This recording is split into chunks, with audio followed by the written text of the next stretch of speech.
Bismillahirrahmanirrahim. Assalamualaikum ya Rasulullah. Assalamualaikum wa ala ibadillahi salihin. Assalamualaikum jami'an warahmatullahi wabarakatuh. Saya akan lanjutkan lagi sekarang ke pembacaan buku dari Tauhid Al-Mufadhal ya. Bukunya yang ini yang biasa kita baca. Kemudian nanti kita akan sedikit melihat-lihat lagi beberapa bagian-bagian yang nanti ke depan akan dibacakan ya. Kita akan masuk sekarang itu di bagian terakhir untuk bagian pertemuan pertama antara Al-Mufadhal bin Umar Ju'fi dengan Imam Ja'far As-Shadiq, dan kita akan membacakannya. Ada dua bagian, ada dua judul di sini, yaitu tentang kepunahan hewan jika tidak lahir, jantan dan betina, kemudian juga tentang tanda dewasa bagi laki-laki tumbuhnya kemaluan. Bismillahirrahmanirrahim. Kalau hewan melahirkan anaknya yang jantan saja atau yang betina saja, tidakkah keturunannya akan terputus dan terjadi kepunahan? Karena itu, sebagian anak hewan adalah jantan dan sebagiannya lagi lahir sebagai betina agar terus-menerus menghasilkan keturunan dan tidak terputus. Jadi di sini kita memahami dari Imam Ja'far As-Shadiq itu bahwa dalam dunia binatang, dunia hewan, itu ada pasangan antara jantan dan betina itu agar tidak terputus dari kepunahan eksistensi dari binatang tersebut. Jadi kebayang kalau misalkan jantan semua, nanti tidak ada proses perkawinan sehingga tidak akan berkembang biak begitu. Nah, di sini yang menariknya bahwa taruhlah misalkan kita burung ya, kebetulan saya menyukai burung. Burung itu kalau misalkan dia kawin, kemudian sudah bertelur nanti kan beranak itu. Nah, biasanya anaknya 3, 4, atau 5 itu biasanya di dalam satu sarang itu melahirkan sekitar 4 atau 5, kemudian ada juga yang biasanya 3 atau 2 itu pasti kalau tidak jantan pasti betina. Jadi kalau dari 4 itu pasti ada 2 jantan atau 2 betina, bahkan pernah yang saya membeli 3 di dalam sarang itu tumbuh berkembang biak 3. Jadi telur yang 4 itu ternyata yang tumbuhnya hanya yang pecahnya hanya 3, burung kenari, dan ternyata ketika sudah tumbuh agak dewasa dan sebagainya juga anak, terus kemudian udah mandiri si burungnya itu, burung yang masih kecilnya itu sudah mandiri, ternyata ketika sudah menjelang sekitar 3 bulan atau 4 bulan itu mulai kelihatan jantan betinanya itu. Nah, ternyata yang jantannya itu 2 dan satu lagi betina. Nah, si jantan dan betina yang saudaraannya itu ternyata bisa dikawinkan gitu. Nah, itu di dunia hewan itu sesuatu yang sudah biasa, antara satu sarang kemudian dinikahkan atau dikawinkan menjadi satu pasangan lagi, dan kemudian nanti bertelur lagi dan sebagainya. Nah, yang tidak itu nanti kita carikan lagi yang pasangannya itu. Dan bahkan di dunia burung itu jadi pasangannya tidak tetap. Jadi si betina dan si jantan itu kalau sudah kawin dengan yang ini terus beranak, usahakan begitu, nanti bisa dicabut digantikan pada betina yang lain, atau si jantan betina yang lain, atau ya si betina itu pada jantan yang lain. Tergantung kebutuhan kita, keturunannya mau ngambil yang mana, yang misalkan yang modelnya besar, modelnya kecil, atau yang suaranya bagus dan sebagainya. Nah, di dunia hewan bisa seperti itu, jadi tidak ada ketentuan syar'i mungkin ya seperti itu. Tapi kalau di dunia manusia ada ketentuan syar'i ya, kita tidak bisa sembarangan ya, ada halal haramnya, ada ketentuan yang mengatur mengapa misalkan tidak boleh menikah dengan sesama saudara dan sesama satu keluarga, satu rumah misalnya begitu ya. Dulu misalkan baginda Nabi Muhammad SAW menikahkan Sayyidina Ali bin Abi Thalib karramallahu wajhah dengan keponakannya dengan putrinya dan sebagainya. Itu kan masih ada tidak satu atap ya, tidak satu jalur darah dari misalkan dari Sayyidah Khadijah, tidak, karena berbeda ya, beda itu meskipun ada ikatan kekeluargaan. Nah, eh, tapi kalau misalkan eh, sporadis begitu ya, misalkan ya mungkin kasusnya beda lagi ya, mungkin ada faktor-faktor gen yang rusak dan sebagainya. Tapi kalau kita ingat lagi peristiwa yang terjadi pada Nabi Adam alaihissalam, itu kan ada perkawinan silang ya, dalam satu kalau nggak salah satu keturunan ya gitu. Misalkan Habil Kabil, terus eh, apa Kabil menikahi saudarinya dari Habil, Habil menikahi saudarinya dari Kabil, misalkan begitu kan, kayak gitu. Kemudian nanti tahulah ada kisahnya yang terkait, yang tragis juga ya kisahnya, berakhir dengan kematian pada Habil ya. Jadi tragedi kemanusiaan pertama dalam sejarah. Baik, kita akan lanjut lagi sekarang ke bagian yang tumbuhnya bulu kemaluan pada laki-laki dan jenggot ya pada laki-laki. Mengapa jika laki-laki dan perempuan mencapai dewasa, tumbuh pada mereka bulu kemaluan? Kemudian tumbuh jenggot bagi laki-laki yang membedakannya dari perempuan.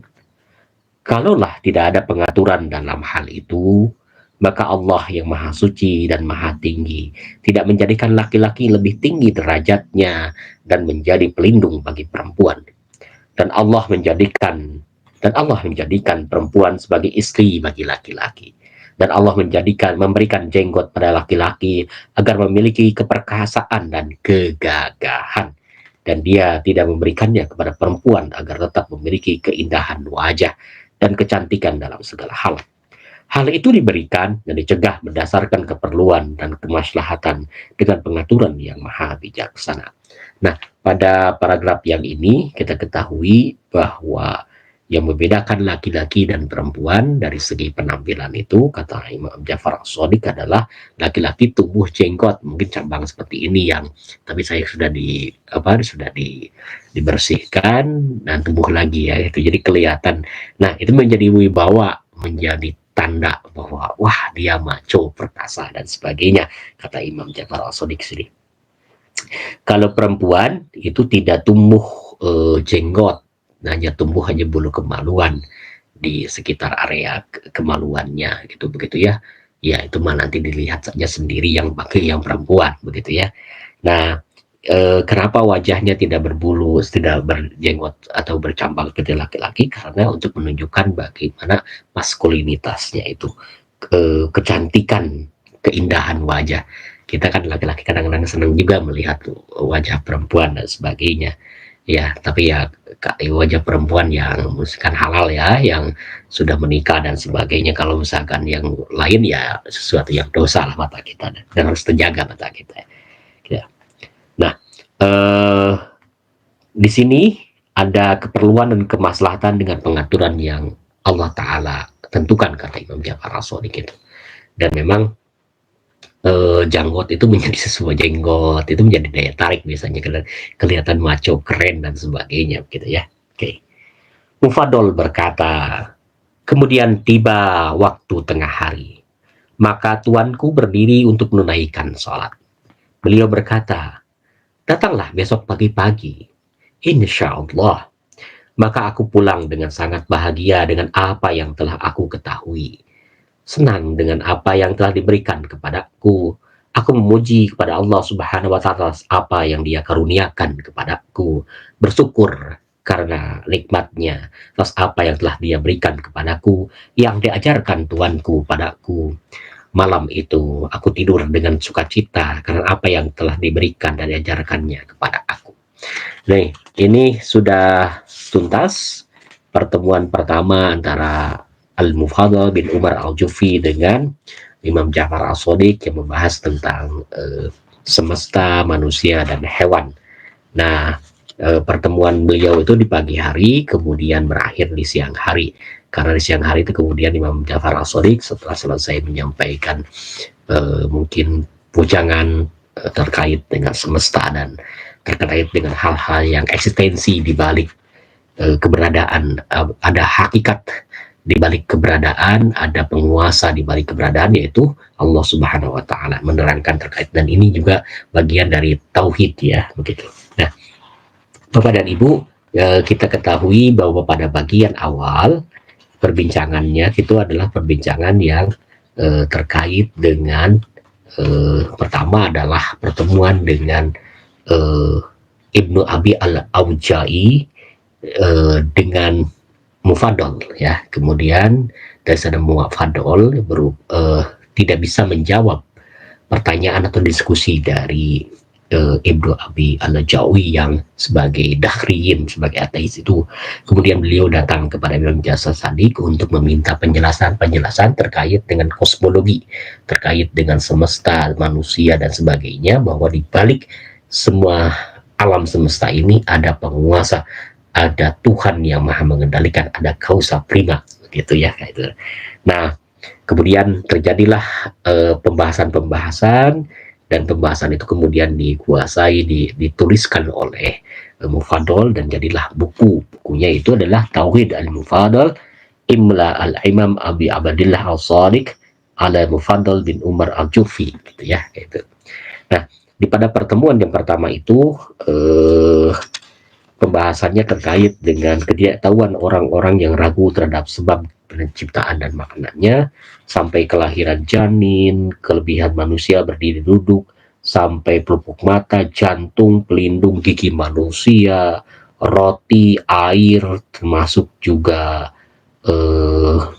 rasa malu, kenapa ada masalah ketukatan jiwa, kemudian juga bahaya perut jika berbentuk seperti jubah gitu ya, gigi manusia, rambut, kuku, serta manfaatnya, sumsum darah, kuku, tulang dan sebagainya, termasuk juga alat kelamin dan sebagainya dibahas. Kayak gitu. Kenapa harus ada alat kelamin dan sebagainya. Itu menunjukkan bagaimana saya lihat dari sini kita mengetahui betapa luasnya pengetahuan yang dimiliki oleh Imam Ja'far As-Shadiq. Saya tidak tahu juga bagaimana proses belajar Imam Ja'far As-Shadiq sehingga beliau memiliki pengetahuan yang luas terkait dengan semesta, terkait dengan diri manusia, termasuk juga hal-hal yang baru ngeh juga ya, misalkan manfaat dari jantung, manfaat dari gigi, mulut, kemudian juga manfaat dari darah gitu ya, kalau misalkan begitu. Itu sesuatu yang terkait dengan kedokteran, terkait dengan kosmologi dan sebagainya, itu kan perlu memiliki antusias, memiliki semangat untuk mempelajarinya gitu. Dan entah dari mana pelajaran seperti itu yang dimiliki oleh Imam Ja'far As-Shadiq itu. Nah, kemungkinan besar sih kan transformasi informasi ya, pengetahuan dari ayahnya yaitu Imam Muhammad Al-Baqir. Imam Muhammad Al-Baqir itu nanti dari Imam Ali Zainal Abidin, dari Imam Husain alaihissalam, Imam Husain mungkin dari Imam Ali bin Abi Thalib, Imam Ali dari baginda Nabi Muhammad SAW gitu ya.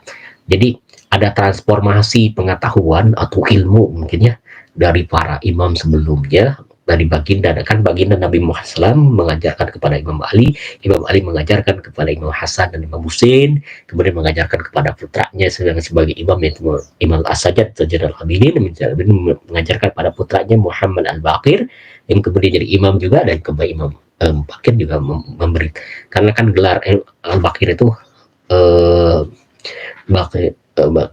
ilmin nabiyin, ilmu para nabi gitu ya. Terus kemudian kepada Imam Ja'far As-Shadiq yang kita kenal sebagai cendekia ya, cendekiawan, ulama dari para ulama sunnah itu yang para fikih fuqaha itu ya, Syafi'i, Hambali yang begitu, Hanafi, Maliki dan sebagainya, termasuk juga para ulama setelahnya itu rata-rata mengambil rujukan-rujukan terkait dengan fikih itu dari Imam Ja'far As-Shadiq, dan termasuk juga para filosof kayak Al-Khwarizmi juga, mereka bagian dari murid dari Imam Ja'far As-Shadiq, katanya begitu. Dari sini kita mengetahui bahwa Imam Ja'far As-Shadiq itu luhung ke ilmu, Jadi Jembar Kupang Apisa, jadi banyak sekali kemampuannya ya, termasuk pengetahuan tentang semesta, pengetahuan tentang jiwa, pengetahuan tentang badan manusia, bodi manusia, termasuk hewan dan sebagainya. Kemudian selain pengetahuan yang terkait dengan agama. Jadi kita di sini memahami bahwa sosok Imam Ja'far As-Shadiq, mungkin juga para imam yang lain, adalah luhungku ilmu Jembar Kupang Bisa, dan juga dia adalah orang yang memang layak diteladani dari segi kemanusiaan, akhlak, kemudian pengetahuan untuk layak untuk dirujuk, karena posisinya dia adalah pewaris dari baginda Nabi Muhammad SAW. Mungkin ini relasinya dengan yang ulama sebagai pewaris para nabi ya dalam hal ini, bahwa Imam Ja'far As-Shadiq tampak pengetahuannya sebagai orang yang memang cendikia dalam pengetahuan kesemestaan, pengetahuan keagamaan, dan pengetahuan tentang kemanusiaan. Bapak dan Ibu, terima kasih yang sudah menyimak, mengikuti perjalanan pembacaan buku dari Tauhid Al-Mufadhal ini. Wassallallahu ala sayyidina Muhammadin wa alihi tahirin walhamdulillahi rabbil alamin. Wa ma taufiqi illa billah alaihi tawakkaltu wa ilaihi unib. Assalamualaikum warahmatullahi wabarakatuh.